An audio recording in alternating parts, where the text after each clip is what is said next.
Fala galera, bom dia, boa tarde, boa noite. Eu não sei que horas você está me assistindo e nem da onde, de que região, mas uma coisa é fato. Nesse horário e nessa região tem muito arquiteto que não gosta de fazer contrato, não sabe a importância de um bom contrato.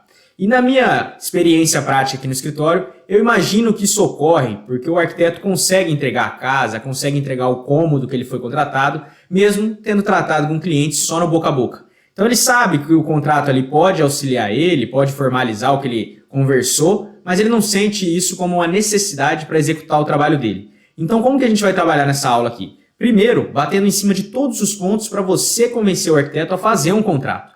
E num segundo momento, a gente vai mostrar aqui, eu vou mostrar um checklist do que você deve perguntar para ele na reunião e também, no último momento, vou mostrar o nosso contrato ali totalmente editável em Word para você adaptar para o caso do seu arquiteto, tá bom? Então, vamos para a tela e vamos começando a falar sobre script dos arquitetos. O primeiro ponto que você vai bater com ele é a importância do contrato. O cliente nunca vai chegar no arquiteto e falar assim, olha, eu quero construir minha casa com você, mas esse aqui é o contrato. Eu quero fazer com esse contrato aqui, senão eu não assino. Nunca vi na face da terra um cliente fazer isso quando a gente fala de arquiteto. Então, quando o arquiteto que vai propor o contrato, que é o que acontece em 100% dos casos, ele vai poder dar as cartas do jogo, mostrar ali como ele gosta de trabalhar, qual o prazo que ele exige para determinado assunto, como que ele vai entregar ao serviço, por exemplo, vão ter visitas no local? Não vai ter algum outro serviço que ele não quer abranger, ou abrangendo ele vai ter um custo extra,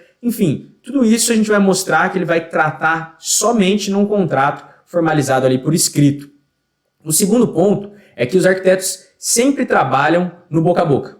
Então assim, você tem que conseguir convencer ele de que boca a boca não vale nada ou quase nada. Então assim, contrato, proposta, conversas, combinados com os clientes, sempre tem que ser feito por escrito. Porque, até coloco o exemplo ali, ó, o cliente sempre pede algo e esquece depois. Então ele pega e fala assim, olha, acho que uma parede ficaria bom aqui, né? Faz uma parede, coloca uma parede aqui, fulano.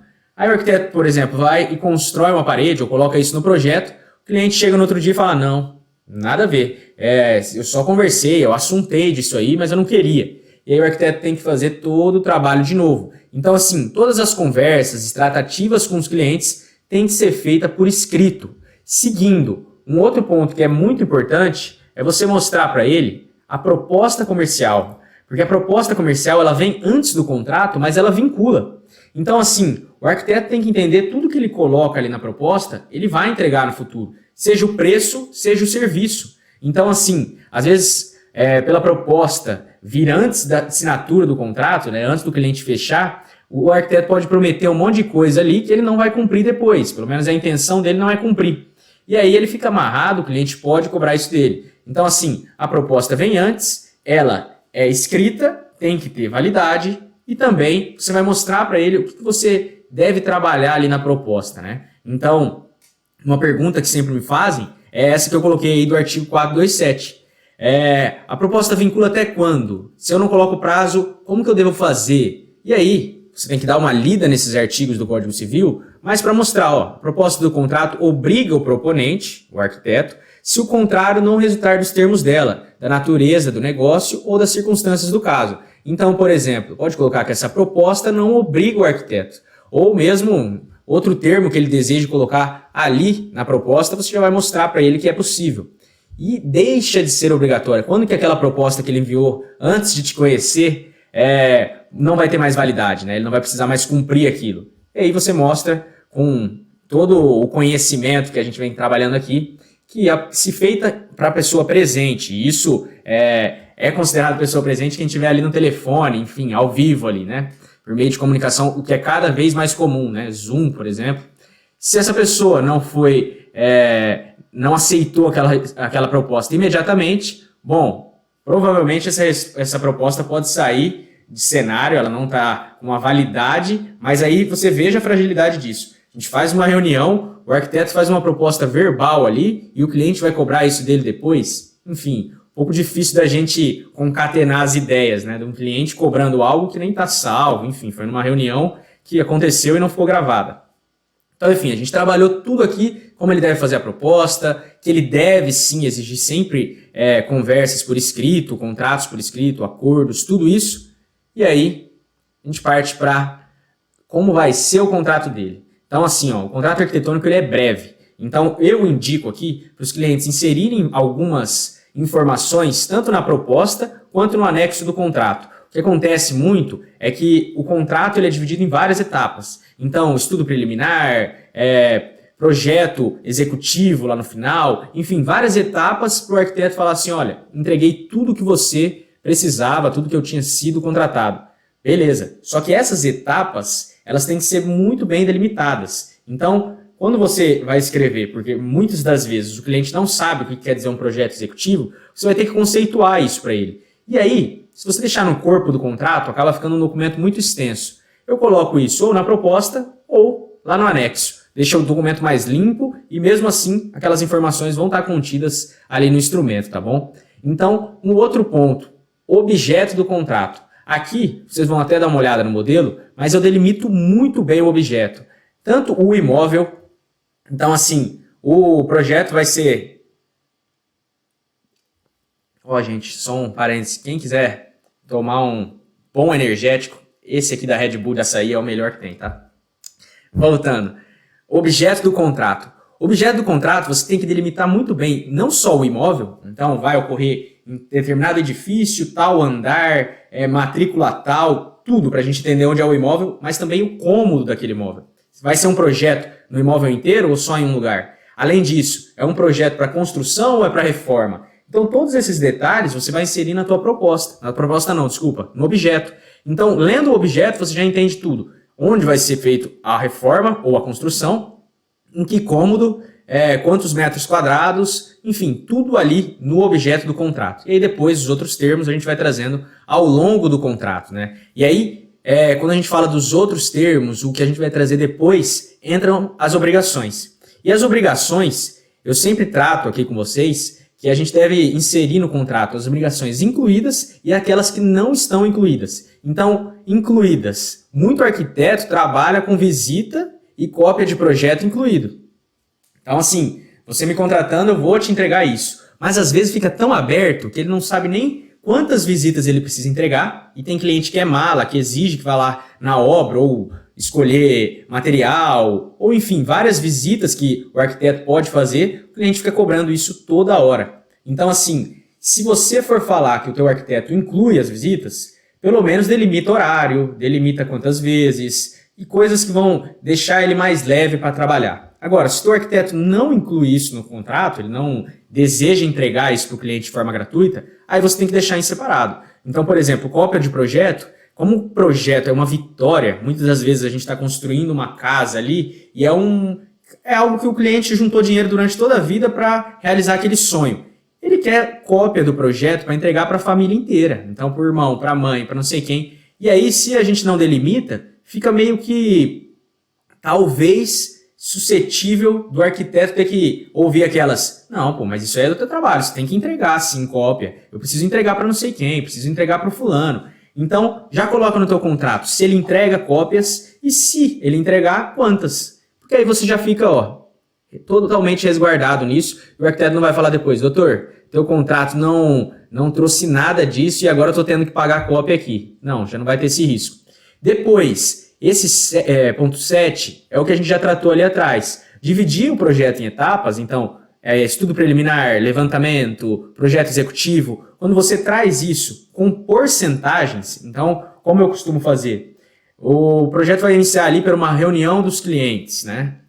Essa reunião, após ela, o contrato já vai ter 5%, 10% cumprido. Depois disso, vai ser feito o levantamento para entender quantos metros quadrados, como é exatamente o terreno. O levantamento já corresponde a mais 10, a 15, até somar 100% do contrato. E o porquê isso? Porque o cliente sabe em que momento o contrato está e o arquiteto também. E aí, porventura, se ocorrer uma rescisão, um desejo das partes ali encerrarem o contrato, a gente não tem esse risco de falar, eu devolvo tudo porque eu devolvo todo o dinheiro porque você não me entregou o projeto, né? Ou, enfim, ficar essa briga, porque isso é muito comum mesmo, porque várias vezes o arquiteto entrega algo, o cliente não executa. ele tinha o dinheiro para pagar o arquiteto, mas ele não tinha para construir. Que loucura, mas acontece. E aí, o arquiteto tem que devolver algo? A meu ver, não, né? Porque, assim, ele entregou tudo que estava no controle dele. Mas deixar isso muito explícito no contrato é algo fundamental. Então, assim, dá muito menos dor de cabeça, como eu coloco ali, e também facilita a rescisão. Termo final para alterações.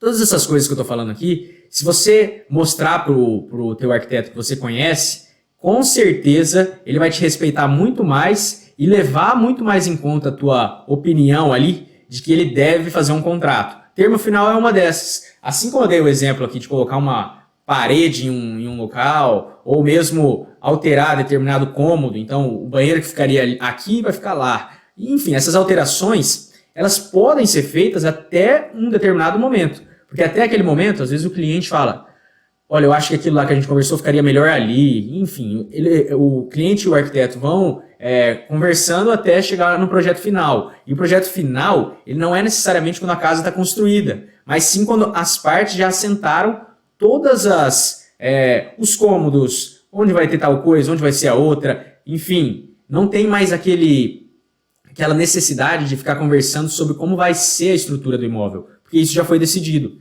Então, é muito, muito necessário colocar isso, porque assim, se o cliente for pedindo alterações no decorrer do projeto e toda hora, acaba que o arquiteto faz 2, 3 projetos e cobrou só por um, né? Porque ele faz algo que o cliente pediu, depois o cliente mudou de ideia, e aí ele vai alterando, enfim, trabalha em dobro e cobra só um projeto. Isso acontece muito com a gente, tá? É legal falar dos arquitetos, mas nós mesmos, quando vamos fazer um contrato, e aí até no grupo do Telegram, a gente já compartilhou ali uma minuta de contratos de honorários advocatícios exclusiva para os serviços consultivos por causa disso. Porque tem contrato que você vai fazer porque o cliente queria A, e aí no meio do caminho o cliente quer B, e aí depois entra alguém da família e fala que o C é melhor, e aí você tem que ficar alterando quase que completamente a sua minuta e cobrou só um contrato. Então, assim, é muito legal, tanto para os arquitetos quanto para nós aqui que estamos conversando, colocar um termo final para alterações. Em projeto arquitetônico, em contrato, fundamental. O ponto 9 é um ponto também que, na prática, eu já tive que lidar com algumas situações muito chatas, assim. Porque o que acontece é que o arquiteto indica alguns prestadores de serviço, né? Porque ele faz o projeto, mas ele não consegue colocar a mão na massa e executar ali, fazendo um trabalho de marceneiro, de eletricista. Então ele sempre tem que indicar parceiros e o próprio cliente pede isso. Olha, eu quero colocar móveis aqui. Quem é ou qual é a marcenaria que você indica? E o arquiteto acaba indicando, só que marceneiro, gente, dá muito trabalho. Então, assim, tem aquelas... Como que é dividido, geralmente, nas cidades? Aqueles locais, aquelas marcenarias já conceituadas que cobram muito, mas raramente atrasam ou entregam um serviço ruim, e aquelas marcenarias que são conhecidas por já terem feito vários trabalhos bons, marcenarias ou marceneiros, né? Então, o cara nem é tão formal, mas ele entrega um trabalho muito bem feito e acaba gerando recomendações. Só que esse cara, muitas das vezes, ele se perde nas contas e aí para de entregar o serviço. Então, do nada, o arquiteto que indicou o serviço dele acaba ficando com aquela situação de, poxa, você me indicou esse cara que não entrega, que eu já paguei, ele não está entregando nada. Nossa, como que fica, né? Você vai devolver esse dinheiro? E às vezes isso acontece, já aconteceu aqui mais de uma vez, do cliente ir para cima do arquiteto, falando, olha, você que vai pagar isso aí, você que me indicou esse cara, eu vou entrar com uma ação na justiça se você não fizer isso, e vou cobrar de você também. Enfim, isso aí eu acho bem frágil esse argumento do cliente, né? Porque é fácil de provar que o arquiteto teria que indicar algum parceiro, né? Ou algum prestador de serviço, mas enfim, já colocando no contrato, evita essa dor de cabeça. Dos prestadores e de prazos, né? Prazos de entrega, eu digo, tem muito procedimento que fica preso na prefeitura ou em outro órgão e não depende do arquiteto. Então, sempre que você colocar um prazo ali no contrato, coloque se estiver sob controle do arquiteto, se não depender de nenhuma aprovação pública, coisas desse tipo para tirar as responsabilidades nos processos administrativos ou algo que o projeto arquitetônico ali fique travado. E por último, acidentes. Se você não só fizer o projeto arquitetônico, mas também executar, né, o arquiteto, eu digo, colocar ali que ele não tem responsabilidade, enfim, tentar eximir ele, tentar isentar ele de qualquer fato que possa ocorrer na obra, né? Direitos autorais é algo que os arquitetos possuem muitas dúvidas, e aqui eu trago uma história bem legal, que é de uma marca de tintas que foi atrás do proprietário da casa, e aí falou, olha, eu gostei que você usou das minhas tintas, né? Queria tirar algumas fotos aqui para a gente usar como portfólio, e o proprietário autorizou. Só que, querendo ou não, aquelas tintas haviam sido usadas numa fachada e num projeto de um arquiteto. E aquele projeto, apesar do cliente achar que não, pertence ao arquiteto. Então, assim, como ele não pediu autorização para o autor do projeto, olha ali, ó, indenização, foi condenado em 30 mil reais. Então isso é só para você mostrar para ele de quem são os direitos autorais, como que ele deve trabalhar dessa maneira, mas que no contrato a gente consegue deixar mais ainda, mais explícito isso.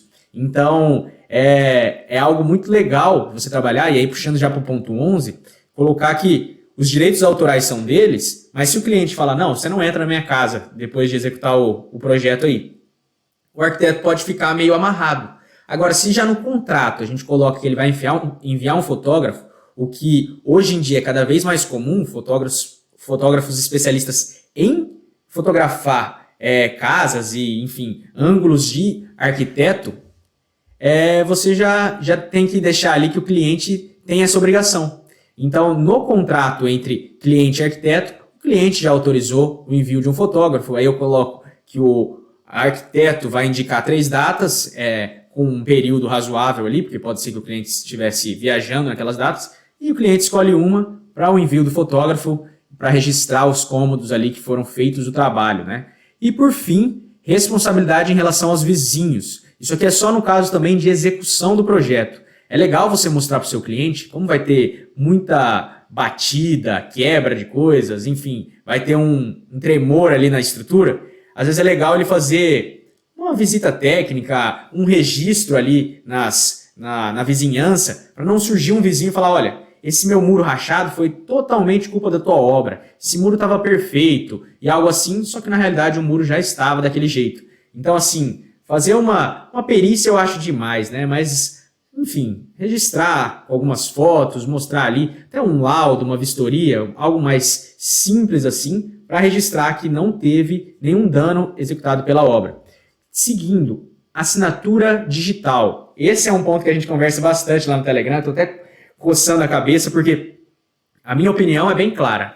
Se você colocar uma cláusula permitindo essa assinatura digital, informando o site que você vai fazer isso, informando que o e-mail será utilizado, é o e-mail lá da qualificação das partes, eu me sinto muito seguro e costumo trabalhar dessa maneira sempre, indicando o site, e sites que o cliente tira uma foto com um documento, tem que tirar uma selfie com um contrato, coisas desse tipo, me parece que traz uma segurança quase que absoluta. E absoluta que eu digo, não entenda mal, é assim, igual assinatura manuscrita, né, física.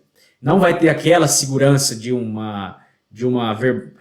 registro no cartório, coisas assim, mais extrajudiciais, com um oficial, algo assim, mas te dá uma segurança total sobre um documento, como se ele fosse feito no físico. Então essa é a minha opinião, mas o arquiteto, hoje em dia, ainda mais, ele vem fazendo muitos projetos em torno do Brasil. Então quando começa a pegar um destaque, e às vezes o destaque dele é pela linha que ele leva nos projetos dele, então é um cara minimalista, é um cara que é arrojado e os clientes gostam disso, acabam contratando ele de outro lugar do país.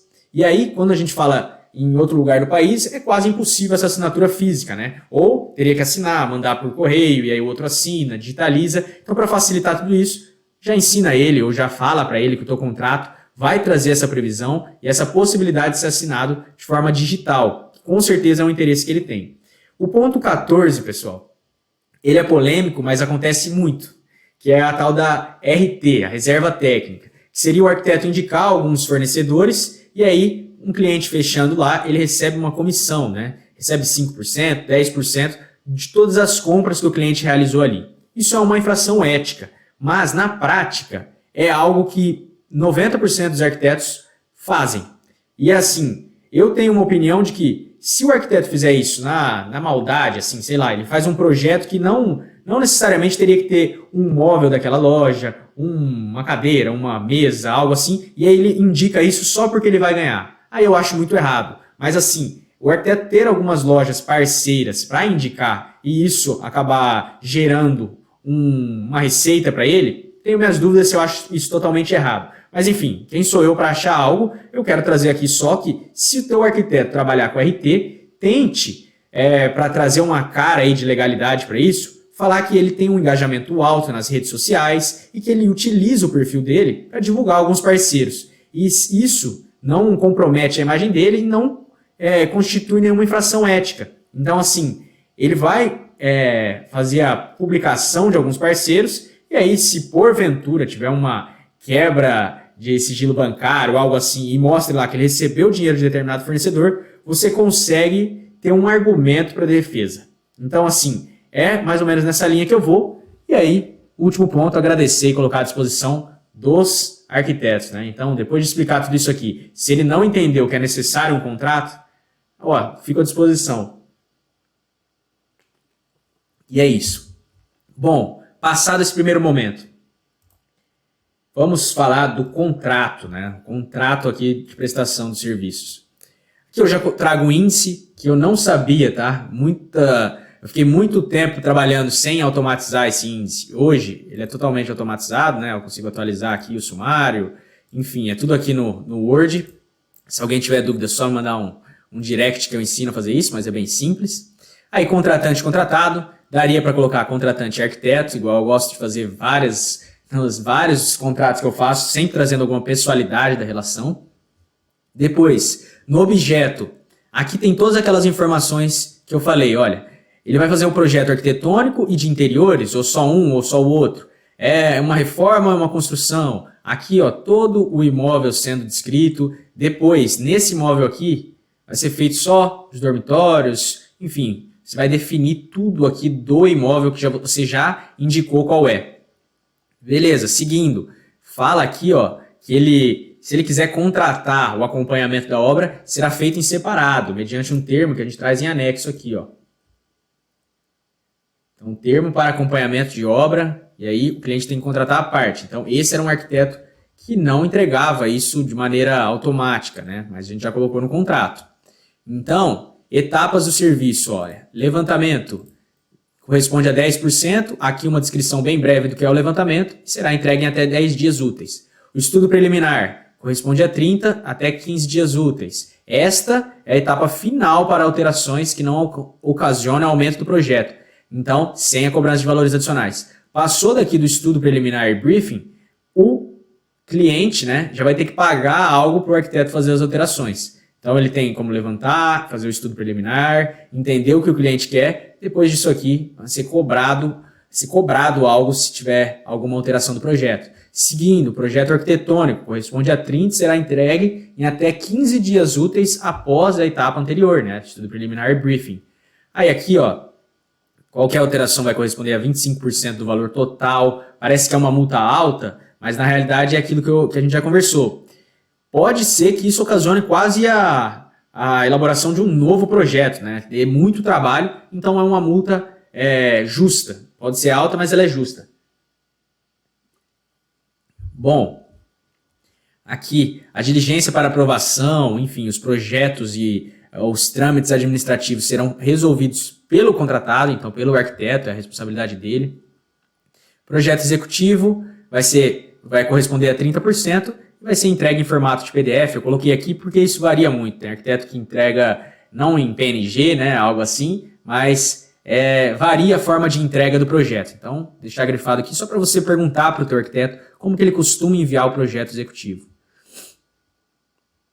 Aqui, imagens, né, fotorrealistas, isso acontece muito. Então, vão ser entregues até 30 imagens e aí, se quiser solicitar outras imagens, vai ser cobrado um custo. Aqui eu coloco de R$200, mas aí você tem que ver com o teu arquiteto. Vou até deixar grifado isso aqui, hein?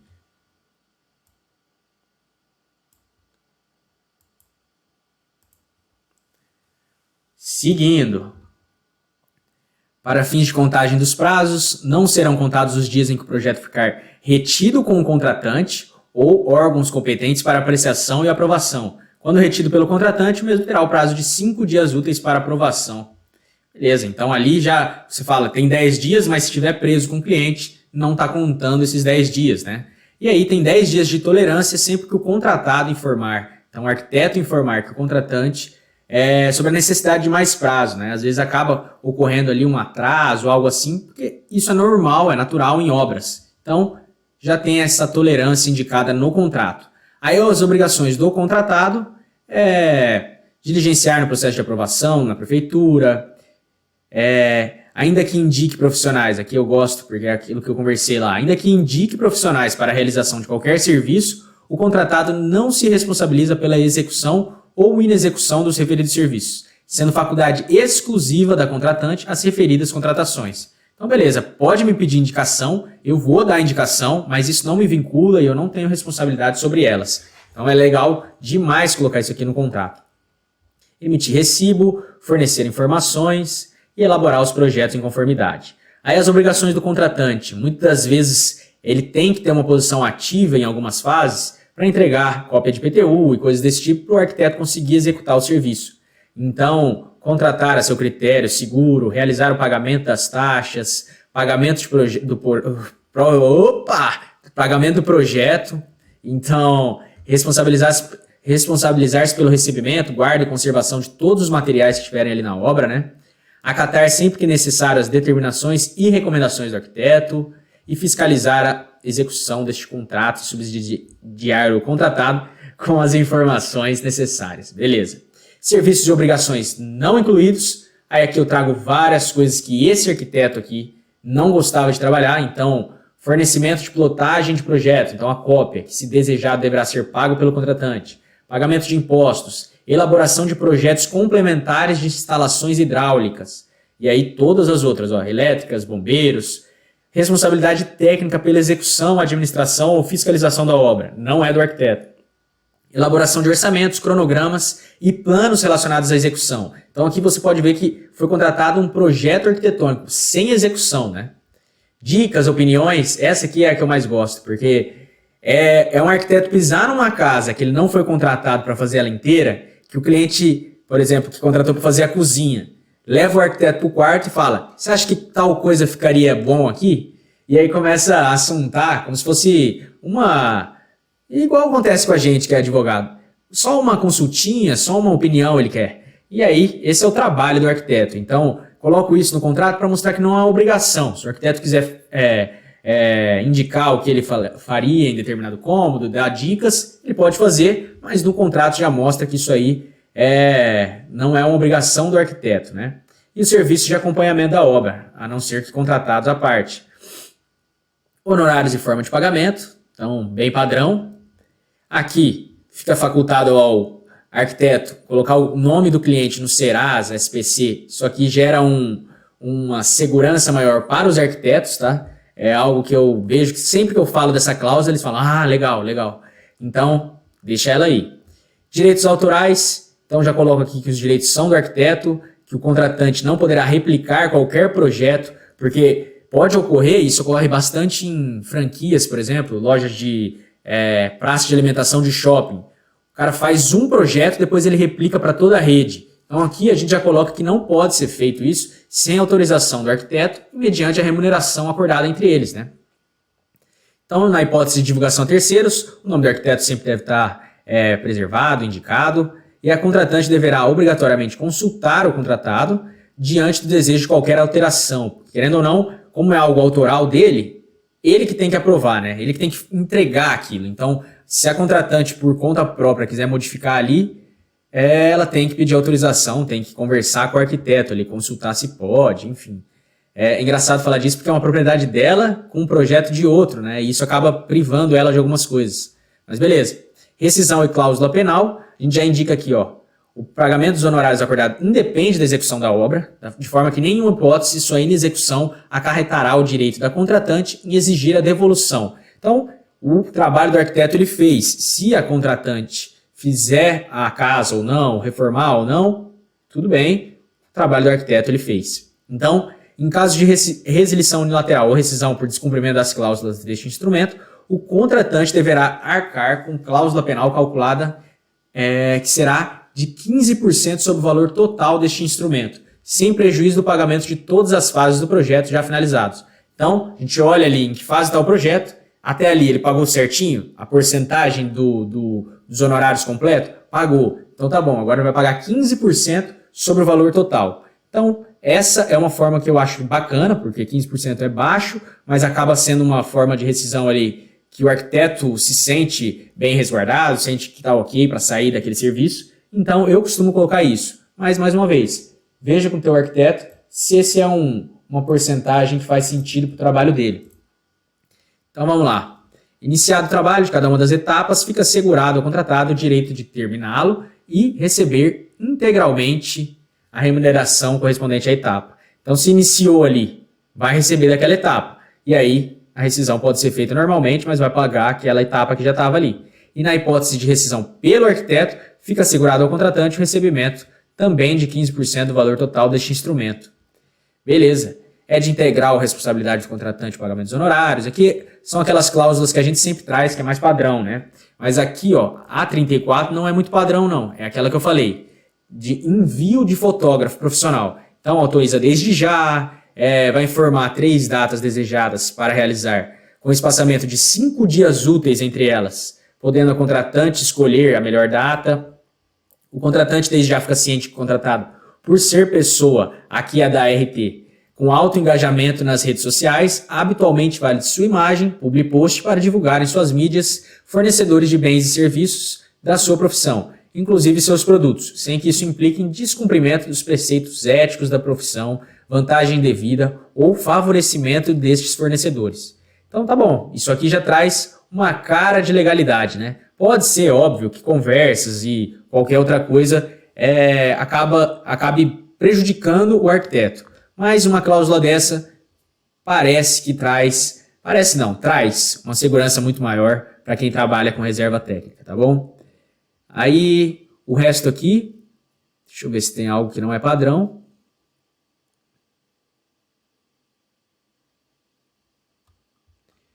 Não, são cláusulas que tem na maioria dos contratos, claro, algumas bem específicas de contratos de projeto arquitetônico, igual essa, mas o projeto não deverá contemplar marca, mas apenas as características que se deve conter, como se fosse uma obra pública aqui, né? Então você não indica que é uma BIC, mas uma caneta transparente, barata, algo assim.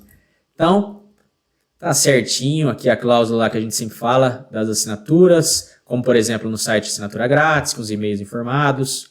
E aí, esse é um ponto que eu trabalhei no Instagram esses dias e algumas pessoas me pediram depois. Então, quando as assinaturas ficarem isoladas, aqui não é o caso, né? Mas isoladas em uma página, a gente coloca aqui, ó, página de assinaturas do instrumento tal, que é o instrumento que a gente está fazendo, o nome das partes e aí a assinatura, para não ficar algo deslocado ali, para quem tem toque também, fica achando que a pessoa pode destacar essa última página e ninguém assinou, né? Então a gente deixa desse jeito e aí já está bem completinho aqui, ó, termo de contratação para acompanhamento da obra, tudo que abrange esse acompanhamento, qual o valor dele, e aí que isso aqui não abrange custos, despesas, porque imagina que ele tem que entrar num evento para ver algo e o cliente exige que ele pague a entrada do evento. Então, já para matar essa questão, a gente já traz aqui.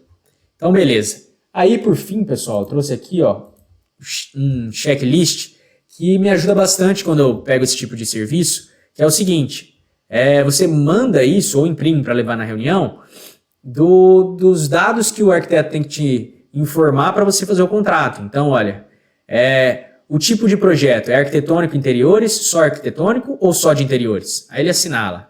O acompanhamento, precisa contratar a parte ou não, né? Se sim, indicar tudo que está abrangido no acompanhamento. Visitas, cobra, se sim, qual valor? Limita o tempo, se sim, quanto? Pagamentos, possibilita o parcelamento, prefere dividir por meses, prefere dividir por etapas, então ali no levantamento, enfim, aquelas coisas que a gente foi conversando, a gente define no contrato e da maneira que o arquiteto prefira, né? Alterações no projeto, prefere limitar a uma quantidade ou a uma etapa? Deseja cobrar um valor pelas alterações adicionais ou fora da etapa acordada? O prazo para a entrega daquelas etapas, e aí você tem que inserir todas aqui, né? E valores, metro quadrado, preço mínimo, porque até nessa onda aí da fachada do shopping que eu falei, por metro quadrado não compensa o arquiteto fazer ali a fachada. Então ele faz um preço mínimo dos serviços dele. Então isso é muito comum. E também tem alguns arquitetos que não trabalham nem dessa maneira. É meio não vou falar no freestyle, mas assim, ele analisa terreno, analisa aquele cliente é novo ou é um cliente antigo, e aí ele passa um orçamento com base nisso. Mas na maioria das vezes é metro quadrado e preço mínimo. Acho que isso aqui está bem completo. Se tiverem dúvidas, deixa aqui nos comentários ou me manda lá no direct. Se puder, tira uma fotinha, avalia essa aula, enfim. Tamo junto. É muito legal dar aula aqui para vocês e eu agradeço mais uma vez a confiança, tá bom? Tamo junto, pessoal. Até a próxima.